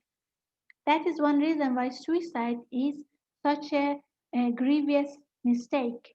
It constitutes a direct refusal to work out the karma selected for that particular incarnation and merely postpones the trouble, as well as generating new karma of an unpleasant nature. So, because we have already decided with the help of the higher beings what lessons we want to learn and what will be the length of our life to finish and learn all those lessons. So when someone commits suicide, it's like taking away that opportunity. So it's like postponing again the evolution and taking that opportunity from ourselves. So it's not good. Question here, paying off refers to the past debt. Yes, refers to the previous uh, karma, negative karma that we have generated in previous lifetimes. Another reason against suicide is that each incarnation costs the ego no inconsiderable trouble in its preparation and also in the varies some period of early childhood during which he is gradually and with much effort gaining some control over his new vehicles.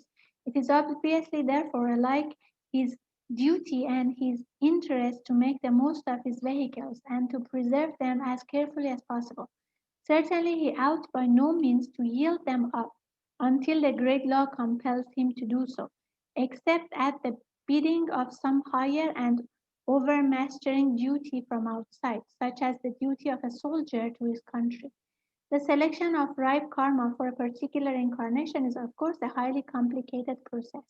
It has, for example, to be sufficiently congruous to be worked out at a particular age of the world, in a particular family, a particular environment of people and circumstances. So, you see, another reason why suicide is not good is because when the higher soul incarnates, the childhood is somehow like wasted because it's like the soul is learning how to work with the vehicles and still gaining consciousness and it's like until maybe 16, 18 years of age we don't really progress so fast because we are not yet mature enough to understand.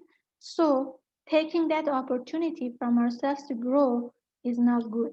And also so many things has been taken into consideration to choose a certain situation for us to learn the lessons we're supposed to learn. Like the world should be in a certain position, particular family, particular environment. All these have been come into consideration to choose a certain environment, family, country for a soul to be able to learn the lessons. So we take that opportunity from us is like wasting all those efforts actually. As a man's will is free, it may happen that the karma selected for him for a particular life is worked through sooner than the administrators of karma had expected, if one may put it that way. The man can, of course, modify its actions by the new karma which he is constantly making. The ordinary man has usually scarcely will enough to create any strong new causes, and so the elemental empties itself of its content according to what may be described as its original program, taking advantage of convenient astrological periods and surrounding circumstances which make its work easier or more effective. And so the horoscope of the man may work out with considerable exactitude. For a person who is not uh, developed enough, they don't know actually how to work out karma, how to work with karma, how to change causes. So basically, whatever was decided for them usually happen. So that's why it says the horoscope happens almost exact. But as the person starts to develop, well, will realize that karma can be worked out. We don't have to go through the suffering. We can create new causes. We can do certain good deeds to neutralize the negative karma. We can even finish the karma faster and even take up more lessons to learn. So that's why certain changes may be noticed in the horoscope.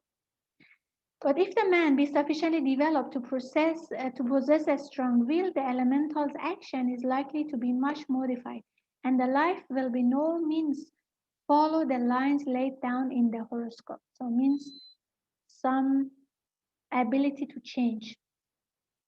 Sometimes the modifications introduced are such that the elemental is unable fully to discharge itself before the time of the man's death. In that case, whatever is left of it again absorbed into the great mass of the sanchita or accumulated karma, and out of that another and more or less similar elemental is made ready for the next life. Means if we don't work out the karma which was made for this life, that will be taken back and will be used in another incarnation. The time and place of the physical birth are determined by the temperament, sometimes called the color or the keynote of the person. This again being determined to some extent by the permanent atom.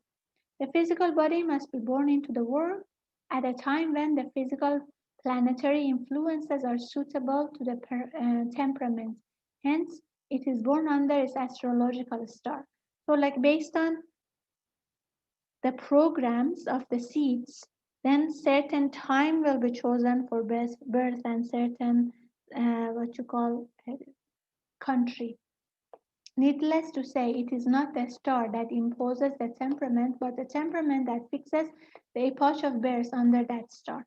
So, based on the qualities we're supposed to have, we may be born in a certain star, under a certain star. Hence arise the correspondence between stars and characters, and the usefulness for educational purposes of a skillfully drawn horoscope as a guide to the personal temperament of the child. It seems probable that in the majority of cases, the exact time and manner of a man's death are not decided before or at his birth. Astrologers often assert that they cannot foretell the death of a subject, though they can calculate that at a certain time malefic influences will be strong so that the man may die then. If, however, he does not die then, his life will continue until a certain other occasion, an evil aspect again threaten him, and so on. So it means exact time of death may not is not really like chosen, but certain opportunities for death. It is likely that these uncertainties represent points which are left open for later decision, depending largely upon the modification introduced by the certain action of the man during his life and by the use which he makes of his opportunities. So this is like open, open end. So based on what we do and what opportunities we take, it will be decided later. In any event, we should avoid the error of attaching an exaggerated importance to the time and manner of death. We may be assured that those who are in charge of such matters possess a much truer appreciation of relative values and have regard to the progress of the ego concerned as the one matter of importance. So it means we don't need to really worry about that. It's already taken into consideration. Yes, and based on the book, death is not fixed date, doesn't have a fixed date, but it has a certain, how to say, if you look at the horoscope of a person, of an astrological chart, there are certain timings that the astrologer may say, these timings may, the person may die in these timings, but it's not decided 100%. And it may change based on what we do and what opportunities we take. Whilst we are dealing with the subject of death, it may be mentioned that the fundamental objection to killing is that it interferes with the course of evolution. To kill a man is to cut him off from the opportunity which he would otherwise have had in that body. So similar to what we discussed about suicide, which is taking the opportunity from ourselves, killing someone takes the opportunity from their evolution.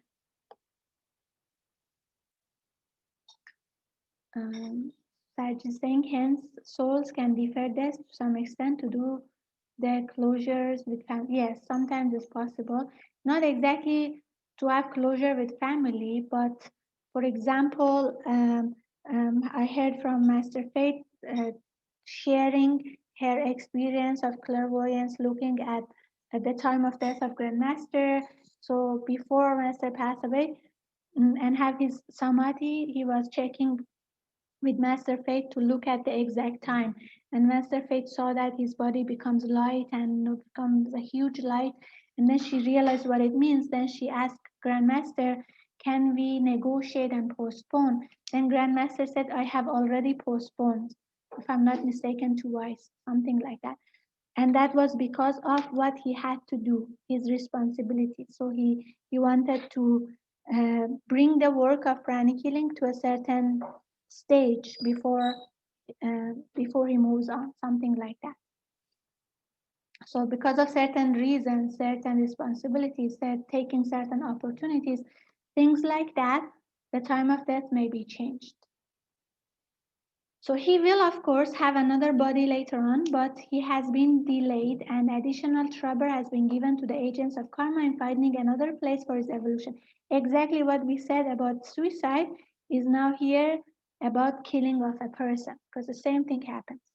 It is obviously much more serious to kill a man than an animal, because the man has to develop an entirely new personality, whereas the animal goes back to their group soul, from which another incarnation is a comparatively easy matter. But even this lesser amount of karma should not be generated thoughtlessly or needlessly. Okay, so killing a man is very bad. Killing an animal is also bad, but it's not as bad as killing a man. To an advanced ego, all the earlier stages of childhood are exceedingly wearisome. Sometimes a really advanced person avoids all this by asking someone else to give him an adult body, a sacrifice which any of his disciples would always be delighted to make for him. Sometimes a spiritual teacher, when they want to incarnate and help the humanity, because they don't want to go through the childhood, and it's because it's like a waste of time, they may ask one of their disciples to give them their body. This is a sacrifice for the disciple, but they are readily and they want to do, they will be delighted to do for the master.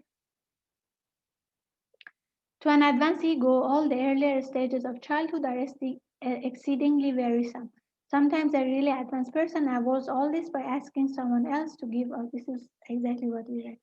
This method, however, also has its drawbacks. Everybody has its own detailed peculiarities and habits which cannot readily be changed, so that it must, to some extent, be a misfit to another ego.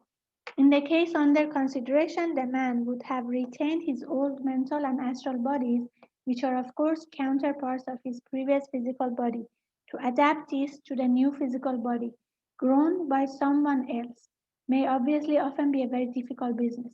Further, if the new physical body be a baby, this adaptation can be done gradually, but if it's an adult body, it has to be done immediately, which means an amount of strain that is distinctly unpleasant. Okay, so this is possible, what we just discussed, but it's a bit difficult because the body of the adult already has certain habits and certain, um, certain characteristics, which might be a misfit to the advanced ego who wants to use it. This elemental takes charge of the body form the first, but sometime before the physical birth takes place, the ego also comes into contact with his future habitation. And from that time onwards, the two forces are working side by side. Sometimes the characteristics which the elemental is directed to impose are but few in number, and consequently it is able to retire at a comparatively early age and to leave the ego in full control of the body. In other cases where the limitations are of such a character that a good deal of time is necessary for their development, it may retain its position until the body is 7 years old. Okay. During the embryonic period, whilst the physical body is being built out of the substance of the mother, the ego broods over the mother, but can do little towards the shaping of the baby. The embryo is unconscious of its future, dimly conscious only of the flow of maternal life, impressed by maternal hopes and fears, thoughts and desires. Nothing from the ego can affect it, save a feeble influence coming through the physical permanent atom, and it does not share because it cannot answer to the wide reaching thoughts, the aspiring emotions of the ego, as expressed by him in his causal body. His touch with the new physical body is manifested as the growth of the brain consciousness. Egos differ greatly in the interests which they take in their physical vehicles. Some hover over them anxiously from the first and take a good deal of trouble about them, while others are almost entirely careless with regards to the whole matter. This is clear when the baby is being born, it is fetus in the womb of the mother. Uh, the ego hovers over it. Some egos take a full, uh, take this like very seriously to the building of the physical body, but some egos are careless of the matter. The case of the adept is very different, as there is no evil karma to be worked out, no artificial elemental is at work, and the ego himself is in sole charge of the development of the body, from the beginning finding himself limited only by heredity. Okay, so for People who have a lot of karma to work out and they still need to evolve, there are certain forces that are in action, and therefore some elemental is at work, and the ego cannot do anything about it. But for adepts who have no evil karma to work out, so they have full control over their bodies. This enables a far more refined and delicate instrument to be produced, but it also involves more trouble for the ego and engage for some years a considerable amount of his time and energy. Consequently, for this, and no doubt for other reasons also, an adept does not wish to repeat the process more often than is strictly necessary, and he therefore makes his physical body last as long as possible. Because this is hard, sometimes some of the adepts will try to make use of the physical body that is already made as much as possible, as long as possible. Whilst our bodies grow old and die for various reasons, from inherited weaknesses, disease, accidents, self-indulgence, worry, and overwork, in the case of the adept, none of these causes are present. Though we must, of course, remember that his body is fit for work and capable of endurance immeasurably beyond those of ordinary men. So in the case of ordinary man, there seems to be but little continuity of personal appearance, life after life, though cases of strong similarity have been found. As the physical body is to some extent an expression of the ego, and the ego remains the same, there must be some cases where it expresses itself in similar forms. But as a rule, racial, family, and other characteristics override this tendency. When an individual is so advanced that the personality and ego are unified, the personality tends to have impressed upon it the characteristics of the glorified form in the causal body, which of course is relatively permanent. When the man is an adept, all his karma is worked out, the physical body is the nearest possible um, presentment of that glorified form. The masters therefore will remain recognizable through any number of incarnations, so that one would not expect to see much difference in their bodies, even though they might be of another race. So you see, for an ordinary person, the physical body may look different in every incarnation. That is one reason is because of the race and the family that they are born in.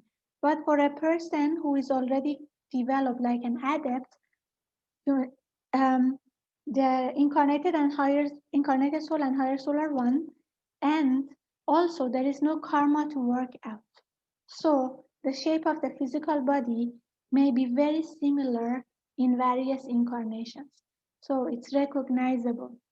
When we see a master in different incarnations, they may be recognizable because they go beyond the race and the family, etc. And they have no karma to work out, so the karma cannot impose a certain shape for the physical body. Emphasis has often been laid on the period of 7 years in connection with the coming down of the ego to take full possession of the physical body. So it says 7 years may take for the higher soul to be able to gain control over their physical body. For this, there is a physical reason. In the human embryo, there is a certain set of cells which do not, like other cells, go through the process of subdivision. This set of cells work its way up to the upper part of the embryo but does not subdivide.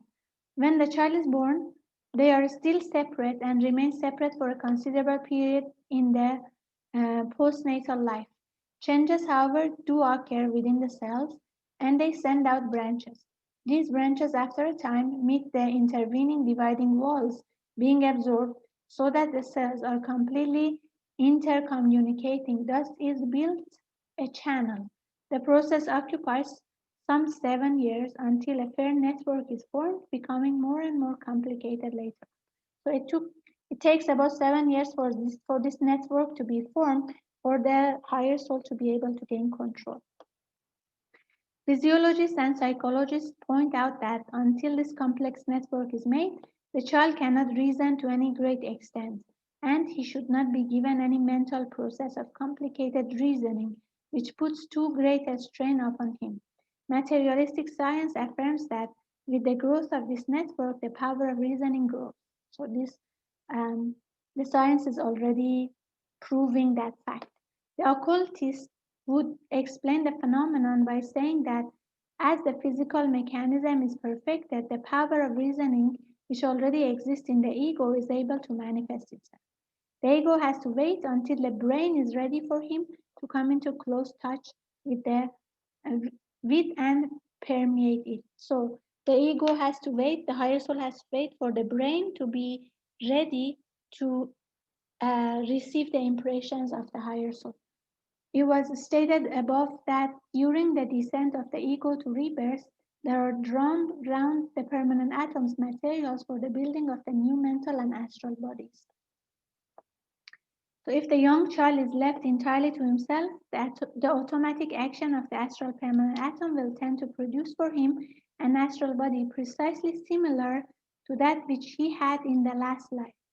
There is, however, no reason whatever why all these materials should be used, and if the child is wisely treated and reasonably guided, he will be encouraged to develop to the fullest all the germs of good which he has brought over from his previous life, while the evil germs will be allowed to slumber. If that is done, these evil germs will gradually atrophy and drop away from him, and the ego will unfold within himself the opposite virtues, and then he will be free for all his future lives from the evil qualities which these germs indicated. That's why the family to which a person, a baby is born is very important because the family can create proper situation and environment for the good germs to develop rather than the evil ones. So parents and teachers may help him towards his desirable consummation, not so much by any definite facts which they teach him, as by the encouragement which they give to him, by the rational and kindly treatment uniformly accorded to him, and above all, by the amount of affection lavished upon him. So parents and teachers are very important to teach the kid and also to love him, to show affection, so that those good qualities can grow.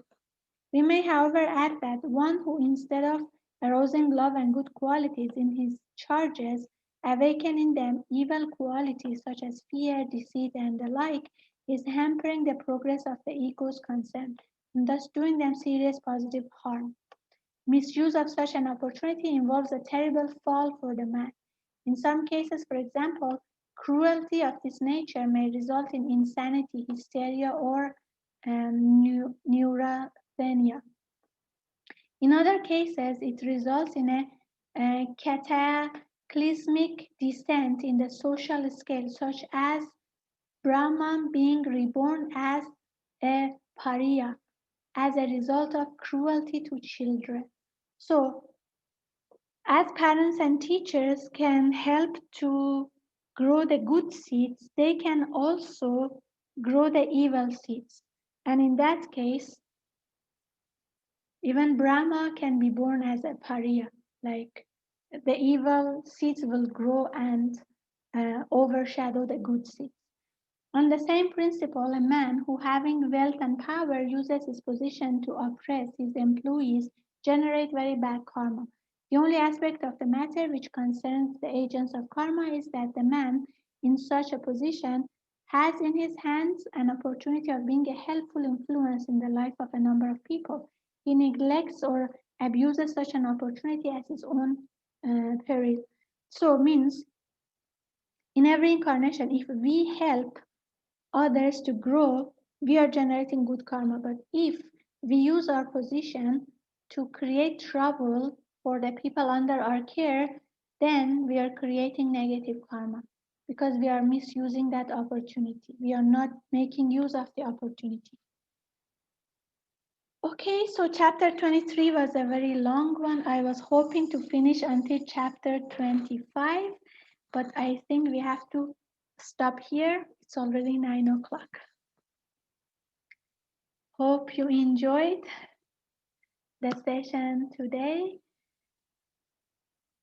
Let's finish with another invocation. If you have any questions, Sajid is saying we hear of spiritual gurus moving towards attachment, possession of material wealth. Why is that? Okay, there may be several reasons. One is maybe that spiritual teacher has taken certain negative karma to work out, and that is to undergo certain situations and also um, for the other people and to, how to say, um, to treat him in a certain way. So that might be a part of the karma that he's taking. Or maybe purification was not done properly, and let's say Kundalini got activated and all the negative seeds inside grew more than the good seeds and overshadowed. So I heard in a video from Grandmaster that if we don't do preparation and if we don't do our Hatha yoga prep properly, and then we fool the teacher and go to level 1, level 2, level 3, and Arhatic level 1, level 2, level 3, and practice those higher meditations, instead of going forward, we go like 10 incarnation backward, something like that. So that's why purification is very, very important. Preparation is very, very important. Our Hatha yoga prep is very, very important to prepare us for the higher levels of our Hatha. Something like that. Okay, so shall we finish with an invocation? Thanksgiving invocation. Please close your eyes. Inhale and exhale slowly and deeply. Mentally say to the Supreme Being, Divine Father, Divine Mother, and all the great, great ones.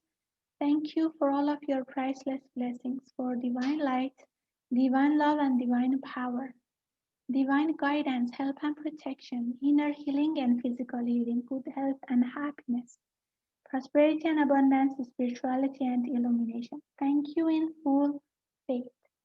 Inhale slowly, inhale all the blessings. Exhale slowly and be aware of your whole body. Inhale slowly, exhale slowly. Inhale slowly, inhale all the blessings. And when you are comfortable, gently open your eyes with a big, big smile. Atma Namaste. Have a good Saturday and see you next week. Bye.